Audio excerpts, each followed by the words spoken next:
The Syndicates need your help. In a rare showing of solidarity, they sent a covert team to raid a Grineer ship adrift inside the Abyssal Zone. The ship is rumored to be carrying Orican Defixios, curse tablets, that were plundered from an archaeological dig site known as Villa Irelia. The Syndicate's team is unable to complete their mission and needs your help to get the Defixios. Abyssal beacons are available from the Syndicates. Which syndicate you support is entirely your choice.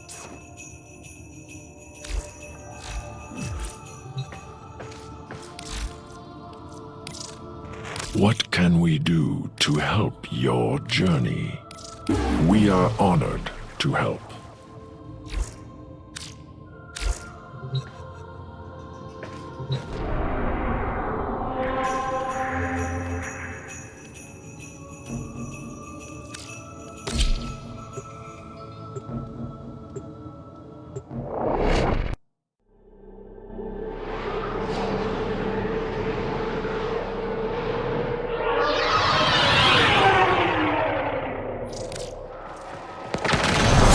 Hello?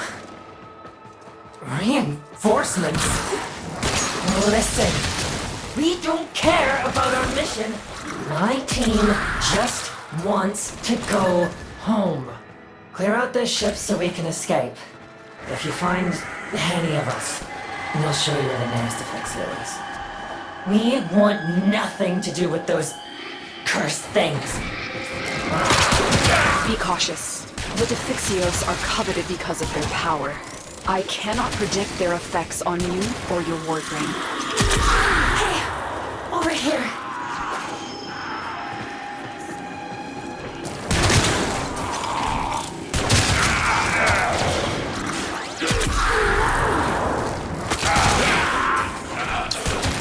Take it to the extraction zone. And Tenno, be careful. Better be okay. Better be okay. Better be okay.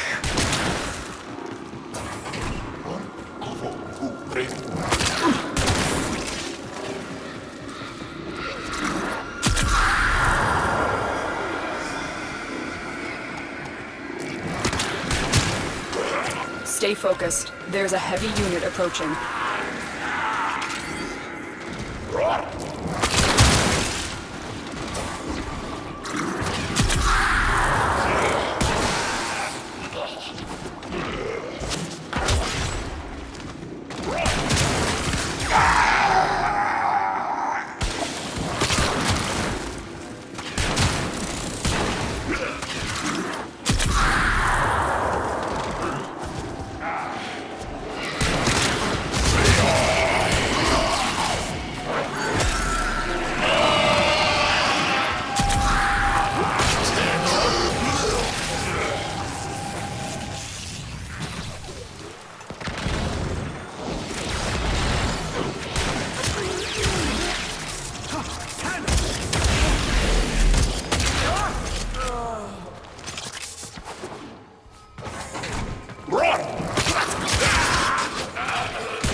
The Defixios are on their way to our trusted allies. Thank you, Tenno.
There was once a Dax cavalry woman, the lover of an Orokin couple named Corfel and Aurelia. What was her name? We do not know, for they never used it. They called her by many pet names, though. For an exotic pet she was to them. Little Sweetness, Tender Petal, Wild Rider. Had a mere Dax been known to be engaging in relations with her betters, she would have been executed on the spot. But the couple's power and influence was such that the affair would never be publicly addressed. Still, they feared to use her name, for names have power. Many gifts they gave her, fine armor, rubido rings, and a horse of her own, on the condition that she never ever named it. Names were for people, not possessions. So long as it remained a mere nameless thing, she would never love it more than them. But the rider could not bear to deny her friend the simple kindness of a name. So she whispered into its ear, "You are Rakali, freshness after rain."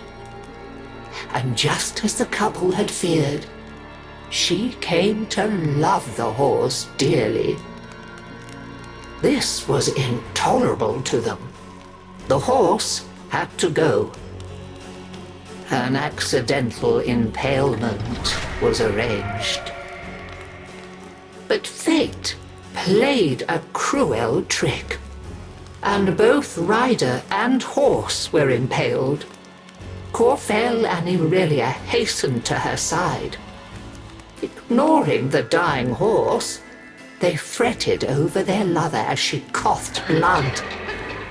Continuity was out of the question.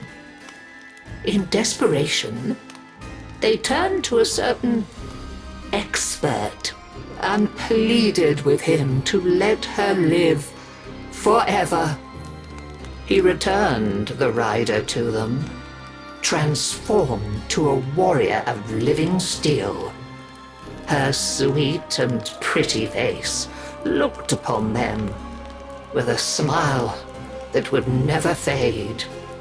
For all their talk of forever, they wearied of her immediately. Now that the relationship was no longer taboo, they abandoned it. Parties became awkward when the rider stood vacantly by, useless as an abandoned doll. She had to go. They agreed. So, arrangements were made with a master of industry, and the rider, all unknowing, accompanied the couple to a facility. She lay down obediently when instructed, showed no emotion when the restraints clamped her limbs, and made not a sound when the full force of the dissolution beam blazed through her head and out of the back of her steel skull. The couple were satisfied. Their sentimental mistake was dead, and furthermore, the smiling doll's face was erased. Now they could erase it from their memory. I doubt I need to tell you what faceless thing clambered jerkily from the facility's waste disposal heap in the still of a Naberus night. How she sought for her Dax Nakana and found only the Overseer's whip blade. Confused, vacant, she wandered. Why was she alone? Where was her loyal Rakali? She reached deep into despair and memory, and summoned up a ghost horse to run alongside her on the night winds. Now, at least, she was no longer alone. She groped for other memories, came up with hands overflowing with betrayal. When the morning sun rose on Corfell and Aurelia, they were faceless too, and quite still. After that, she wandered without purpose, and the legend of the Hollow Rider grew. And so we come to my part in her story. You must understand, dear, that it is terribly bad luck to be out on Naberus with no gift to give a reveler. And yet, that was my plight as I stood, my old bones aching, before the dreadful figure on the road many years ago. I have no face, the figure before me seemed to say, in a whispering voice that spoke in my mind. I have no name, only a need, and you come before me empty-handed this Naberus night. I do have one thing to give, if it please you, I said to her. My name. When you ride away, you shall be Dagath, and I shall be only grandmother. And that is the story of how I lost my name and kept my head. Though many others have since lost theirs. For with her name came a new purpose.